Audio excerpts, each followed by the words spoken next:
திருவள்ளூர் மாவட்டத்தில் செல்போன் கடையில் ஷட்டரை உடைத்து திருட்டில் ஈடுபட்ட நபரை புகாரளித்த 1 மணி நேரத்தில் திருமுல்லைவாயில் குற்றப்பிரிவு போலீசார் பிடித்திருக்கின்றனர். விதவிதமான கெட்டப்புகளை போட்டு விவரமாக திருடியவர் சிக்கியது எப்படி? தசாவதாரம் கமல்ஹாசனுக்கே டப் கொடுக்கும் வகையில் சேலை, சுடிதார், நைட்டி என பல்வேறு கெட்டப்புகளை போட்டு வந்த நூதன திருடன் செல்போன் கடையின் ஷட்டரை உடைத்து அரங்கேற்றிய திருட்டுதான் இந்த சிசிடிவி காட்சிகள். செட்டப்பாக வந்து கெட்டப் சேஞ்ச் செய்து கொள்ளையை அரங்கேற்றினாலும் அட நம்ம கீரிப்புள்ள என அடுத்த 1 மணி நேரத்தில் தூக்கி வந்து விட்டனர் போலீஸ்.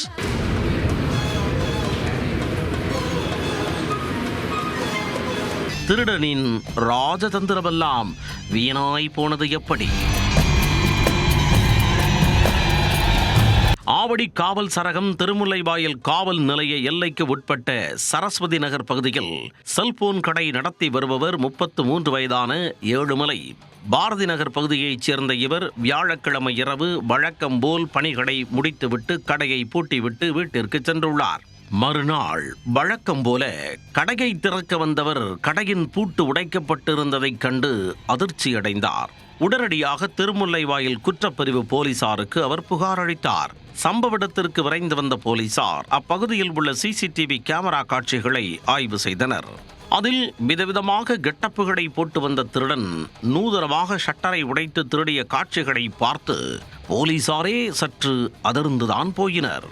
நள்ளிரவு 1 மணி அளவில் புடவையுடன் வந்த திருடன் செல்போன் கடைக்கு முன் படுத்து உறங்குவது போல நடிக்க ஆரம்பித்தார். சிறிது நேரம் கழித்து கையில் வைத்திருந்த இரும்பு கம்பியை கொண்டு ஷட்டரின் பூட்டை திறக்க முயன்றார். அதில் திறக்க முடியவில்லை என்றதும் எழுந்து சென்றுவிட்டு பின்னர் சுடிதார் அணிந்தபடி மீண்டும் வந்து படுத்துக்கொண்டு பூட்டை திறக்க முயல்கிறார். அப்பொழுதும் பூட்டை திறக்க முடியாத நிலையில் எழுந்து சென்றுவிட்டு மீண்டும் 1 மணி நேரம் கழித்து நைட்டியுடன் வருகிறார்.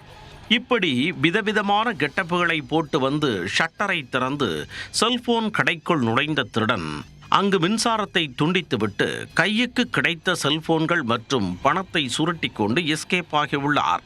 சிசிடிவியில் கொள்ளையனின் முகம் நன்றாக தெரிந்ததால் அடுத்த 1 மணி நேரத்தில் போலீசார் குற்றவாளியை பிடித்தனர்.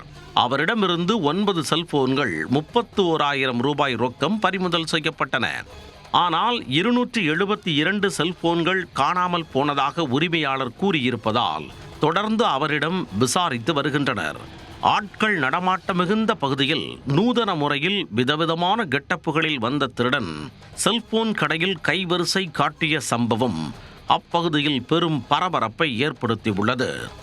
ஆனாலும் மண்டை மேல் இருந்த கொண்டையை மறைக்க தவறிய வடிவேலுவை போல எத்தனையோ கெட்டப்புகளில் வந்தாலும் சிசிடிவியில் முகம் பதிவானதை மறந்த திருடனை போலீசார் அலேக்காக தட்டி தூக்கி விசாரித்து வருகின்றனர்.